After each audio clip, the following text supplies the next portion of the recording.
Magandang umaga mga bata! Welcome sa ating unang linggo ng online Sunday School. Dito tayo ay aawit, makikinig at mag-aaral ng salita ng Diyos. Magsasauli din tayo ng mga verses at mananalangin. Kaya umaasa kami na sa bawat linggo ay manunood kayo ng ating online Sunday School. Mga bata, bago tayo magsimula sa ating Sunday School, tayo muna ay manalangin. Kamay ititiklop, batay ipipikit, at uloy iyuyuko. Sabay-sabay tayo manalangin. Panginoon, maraming salamat po sa umagang ito, O God. Salamat, Panginoon, sa kalakasan na inyong binibigay sa bawat sa amin, Panginoon. Nawa po, O God, samahan mo kami sa aming pag-aaral, Panginoon, ng aming Sunday School. At ikaw lamang, Panginoon, ang maitaas. Sa pangalan ni Jesus, Amen. Iyan, tayo ay kumanta at umawit ng papuri para sa ating Panginoon.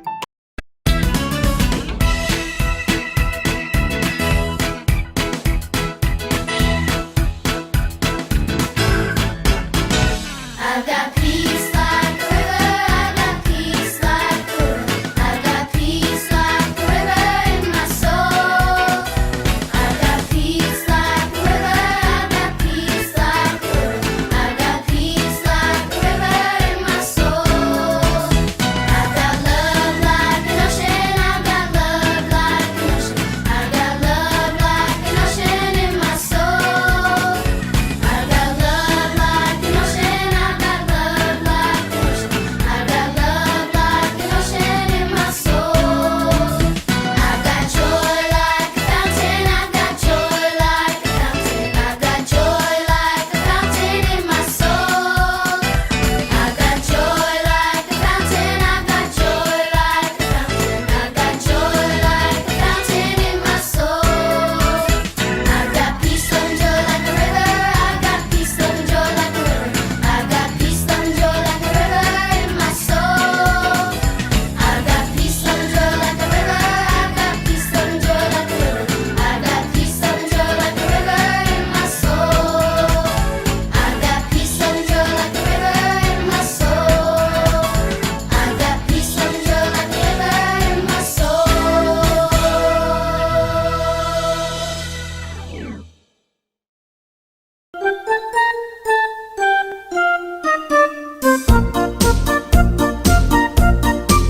I've got the joy, joy, joy, joy down in my heart. Where? Down in my heart.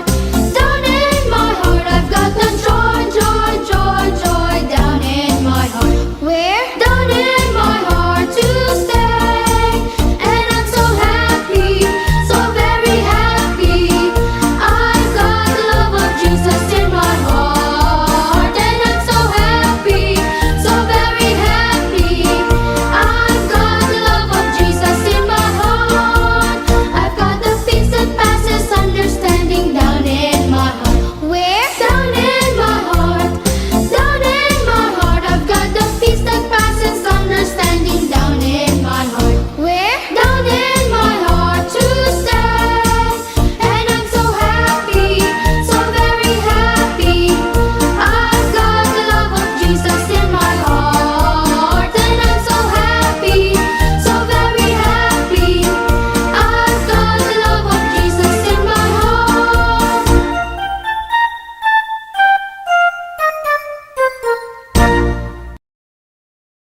It's story time! Noong unang panahon, bago pa nagsimula ang lahat, naroon na ang Diyos. Siya ang pinagmulan ng lahat ng bagay. Ang mga bagay na hindi nakikita at mga bagay na nakikita. Ang Diyos ay espiritu. Nilikha niya ang espiritual na mundo o ang langit. At milyong-milyong mga espiritu na tinatawag ding anghel. Sa pamamagitan ng kapangyarihan ng kanyang salita, nag-utos lamang siya at nabuhay ang mga ito. Binigyan sila ng Diyos ng kapangyarihan. Sila ay naging kanyang mga lingkod, tagapagsilbi at hukbong pandigma. Nilikha rin ng Diyos ang ating mundo. Muli siyang nag-utos at ang lahat ng sinabi niya ay nagkatotoo. Noong una, ang mundo ay walang hugis at walang laman, kundi tubig at kadiliman. Inayos ng Diyos ang lahat at gumawa siya ng mga batas na magpapanatili sa bawat bagay na dapat nitong kalagyan. Una, nilikha niya ang liwanag at inihiwalay ito sa kadiliman, kaya nagkaroon ng araw at gabi. Kasunod nito, ginawa niya ang himpapawid. Pagkatapos, inutusan niya ang tubig na magtipon-tipon para lumitaw ang tuyong lupa. Inutusan din niya ang lupa na magkaroon ng lahat ng uri ng halaman at puno. Nilikha ng Diyos ang araw, buwan at mga bituin, lahat ng ilaw sa kalawakan, para magbigay liwanag sa mundo at maging tanda ng paglipas ng panahon. Ang araw ay tinalaga niya para sa umaga, at ang buwan at mga bituin naman para sa gabi. Pagkatapos, nilikha ng Diyos ang lahat ng uri ng ibon. Nilikha rin niya ang lahat ng uri ng isda, mga dambuhalang nilalang sa dagat, at iba pang mga nakatira sa tubig. Binasbasan sila ng Diyos at inutusang magpakarami para mapuno ang himpapawid at ang tubig ng mga nilalang na nabubuhay. Nilikha ng Diyos ang lahat ng uri ng hayop, maaamo at maiilap, malalaki at maliliit. Pagkatapos, sinabi ng Diyos, ngayon, lilikha tayo ng mga tao. Sila ay magiging katulad at kawangis natin. Sila ang mamamahala sa mga isda, mga ibon, at lahat ng mga hayop. Kaya't lumikha nga ang Diyos ng mga tao. Ginawa niya silang lalaki at babae. Una, humugi sila ng isang lalaki mula sa lupa at hiningahan ito para mabuhay. Pagkatapos, kinuha niya ang isa sa mga tadyang ng lalaki at mula rito ay humugis ng isang babae. Ibinigay ng Diyos ang babae sa lalaki para maging asawa. Sila ang unang lalaki at babae sa mundo at ang kanilang mga pangalan ay Adan at Eva. Binasbasan sila ng Diyos at inutusan na magkaroon ng maraming anak. Binigyan niya sila ng pahintulot na kumain ng lahat ng uri ng mga butil at prutas. Pinamahala nila sila sa lahat ng mga isda, ibon at hayop. Inutusan niya sila at ang kanilang magiging mga anak na kumalat sa buong mundo at pamahalaan ito. Natapos ng Diyos na likhain ang lahat sa loob ng 6 na araw. Pinagmasdan niya ang bawat isang kanyang nilalang at nakita niya na ito ay mabuti. Natuwa ang Diyos. Lumaganap sa langit ang kanyang kasiyahan. Sama-samang umawit ang mga bituin. Ang mga anghel ay nagsigawan sa galak. Nang 7 araw, nagpahinga ang Diyos. Dahil tapos na ang kanyang gawain, binasbasan niya ang 7 araw at itinilaga ito bilang espesyal na araw ng pamamahinga.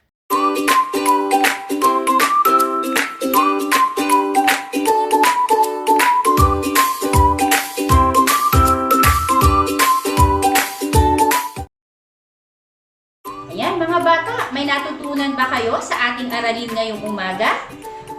May mga katanungan tayong sasagutin at pakikinggan din natin ang mga kasagutan ng inyong kapwa mag-aaral. Sa unang katanungan, paano nagsimula ang lahat ng bagay? Nilikha ng Diyos ang lahat ng bagay. Paano sila nilikha ng Diyos? Utos lamang siya at nagkaroon na ng mga bagay na kanyang binabanggit. Ano ang kaibahan ng mga tao sa ibang mga nilalang ng Diyos? Nilikha ng Diyos ang tao na kawangis niya. Ano ang kaugnayan nila sa isa't isa? Sila ay mag-asawa. Anong mga responsibilidad ang ibinigay ng Diyos sa mga tao? Pamahalaan ng mundo ang mga ibon, isda at hayop. Ano ang natutunan natin tungkol sa Diyos? Ang Diyos ay espiritu. Siya ay mas makapangyarihan kaysa sa anumang bagay, maging ang bagay na di natin nakikita. Walang lumikha. Sa Kanya, naroon na siya nung pasimula. Siya ay nagpasya kung ano-ano ang likhain at siya rin ang nagpasya kung ano ang nararapat. Ang salita ng Diyos ay may kapangyarihan lumikha ng bagay mula sa wala at kayang magbigay buhay sa isang saglit. Likha ng Diyos ang lahat na mabuti para sa kanyang kasiyahan at ibinabahagi niya ang kasiyahang iyon sa kanyang mga nilalang. Ano ang natutunan natin tungkol sa ating mga sarili? Nilikha tayo ng Diyos na kawangis niya. Nilikha niya tayo sa isang espesyal na paraan. Tayo ay lalaki o babae. Binigyan tayo ng Diyos ng kapangyarihan at karapatang mamahala sa mundo at sa mga nilalang na naririto. Responsibilidad natin na pangalagaan ang nilikha ng Diyos. Ayan mga bata, bilang aplikasyon sa ating napag-aralan, una, dapat panatilihin nating malinis ang ating kapaligiran. Huwag tayong magtatapon ng mga basura, saan? Sa kalsada, o sa mga ilog, o sa dagat, o sa lawa. At dapat din nating alagaan ang ating mga hayop, ang mga puno, mga halaman, upang ito ay magbigay din sa atin ng mga prutas, mga magagandang tanawin sa ating kapaligiran. Kaya dapat i-appreciate natin ang nilikha ng Diyos.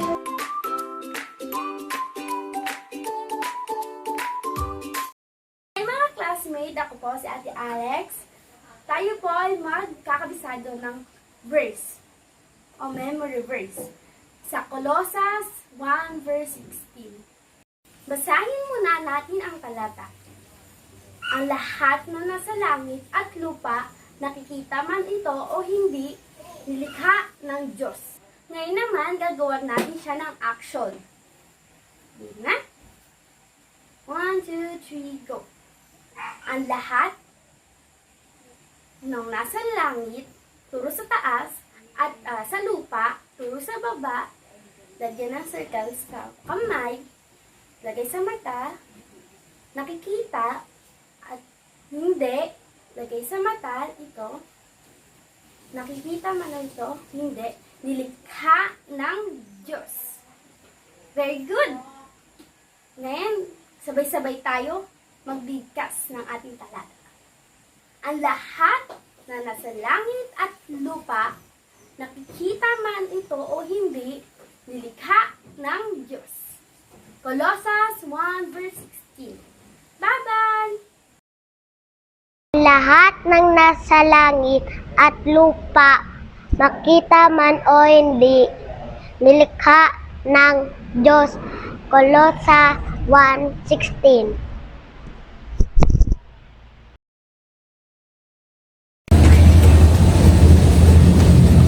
It's dance time! Hello mga bata! Ako si Teacher Len at ako ang magtuturo sa inyo ng ating unang sayaw. Ang title nito ay In the Beginning.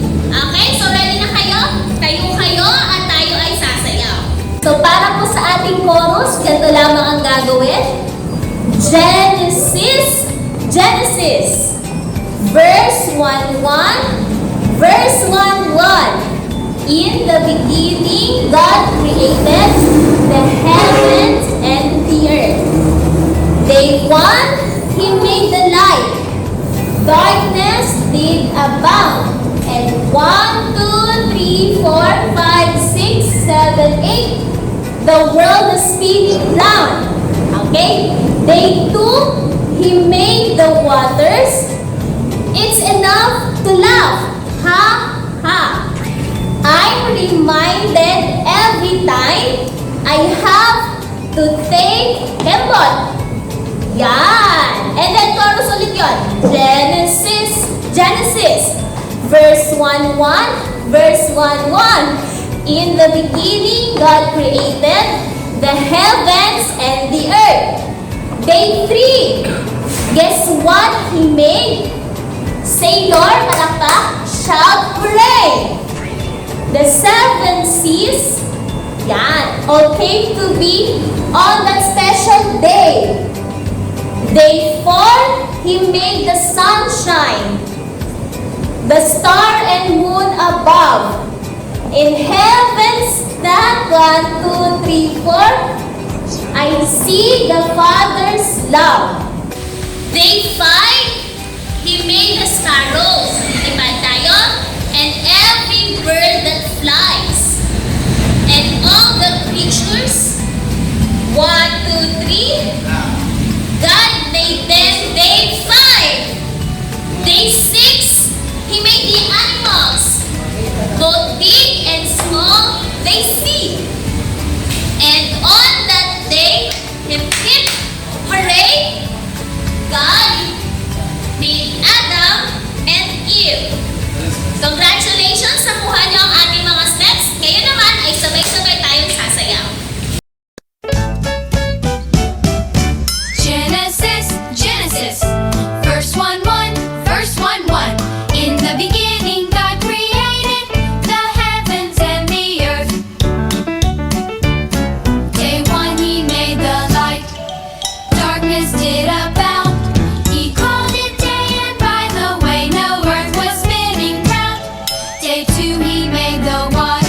Mga bata, tayo ngayon ay maghahandog sa ating Panginoon. Ito ang kanyang utos na may pangako. Maaari niyong ilagay ang inyong mga offerings o itabi sa inyong mga wallet at ipadala ito sa inyong mga magulang sa darating na linggo.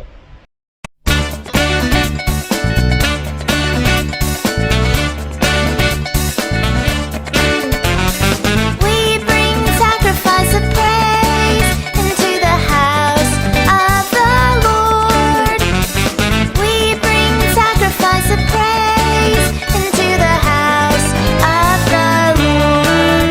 And we offer up to you the sacrifices of thanksgiving. And we offer up to you the sacrifices of joy.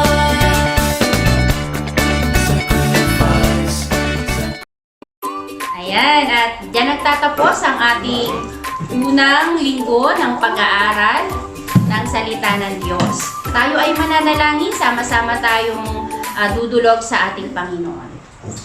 Lord, salamat po sa umagang ito. Salamat po sa aming natapos na aralin. Salamat nga, Lord, dahil binigyan niyo po kami ng pribilehiyo na makapag-aral ng inyong salita sa pamamagitan ng online. Dinadalangin po namin, Lord, na nawa po ang mga batang ito ay bigyan niyo po sila, Lord, ng wisdom sa kanilang mga pag-aaral, sa kanilang mga tahanan. Bigyan niyo po sila, Lord, ng katalinuhan at pagtsatsaga upang makapagtapos sila ng kanilang mga pag-aaral. Dinadalangin din po namin, Lord, na sa buong sanglungging ito ay makita kanila, makasama kanila, Lord, sa kanilang mga buhay. Pinagkakatiwala po namin sila sa inyo. At salamat nga po, Panginoon, sa araw na ito. Sa pangalan ni Jesus. Amen. Bye-bye!